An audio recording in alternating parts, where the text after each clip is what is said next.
Exactly, and there's always already such a problem with these drugs and prescription drugs and meth on the rampage. But I'm so thankful to our local sheriffs and police departments that are doing their job and finding these meth labs and things. But we don't need alcohol on every corner to go with it. It's just going to get us. What's next? What's next? And if you keep going on this trend, and you know these folks, they can see the direction that it's taken our people, and they can see drugs. Drugs is a problem, but alcohol is a drug. And you know, one of the things that caught me, and I'm a big, we support, our church supports the First Priority. I speak at the First Priority. Oh, that's right. I was thinking in one of those places down here, both the First Priority that opposes it and Unite. They suggested it on here, according to the Operation Unite, alcohol is the #1 drug being abused by teens and preteens.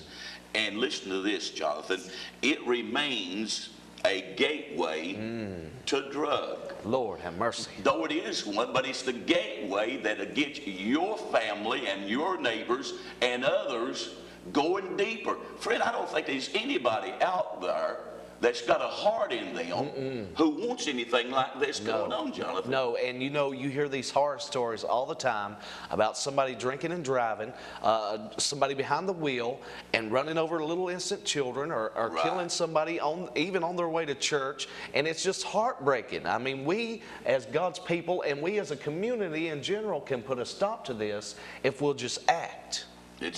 It's got to be. But you see, and again, listen to just the facts. Ladies and gentlemen, all you need to know is it's not just preachers. It says, you know, this is immoral and it leads to worse and it's sin and goes to worse.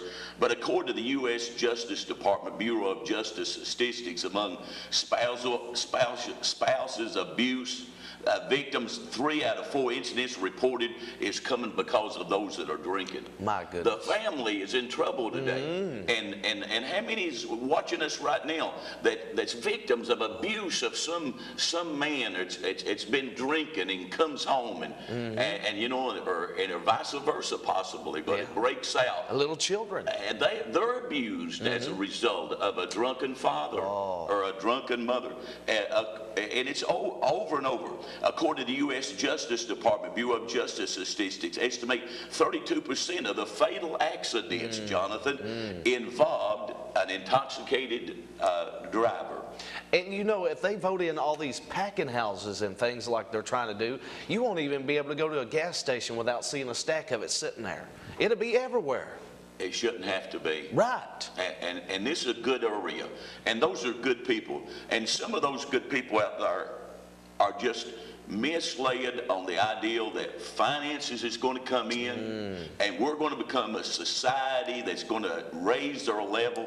Now, folks, I really don't know what you're looking for, but I'm pretty much been old-fashioned most of my life. I love that. But I don't understand why we want to catch up with the rest of the world when it's been sin and damage and hurt and their crime rate is going up and it's just a devastation. Violence on a rampage. I mean, now, did you all have a good turnout down in Williamsburg? A good turnout, yeah. A lot of those that have got standards to live by, still very strong in their morals and loves people and don't want young people, especially our college kids, it's down on the campuses, and our children, it's in our communities, and the exposure that what it's going to bring to them. You know, that's what we need to do, is to plead with the people to get back to morals and values again. It just seems like such a decrease all along the land, even in our communities, the way of people's life.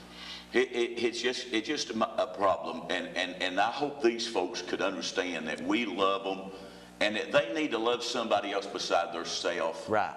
And they don't need to sell out our community. Exactly. Please don't sell out our children. For the sake of family values, please don't vote for this. And you say, well, someday it may come. It ought not come on your watch. Right. It ought not come on your watch.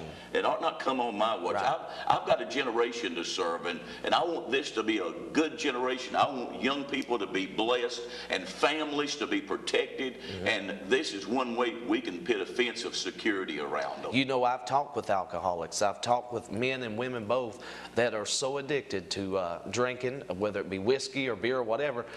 They're so addicted, and they always tell me, this has ruined my life. This bottle or this can has ruined my life.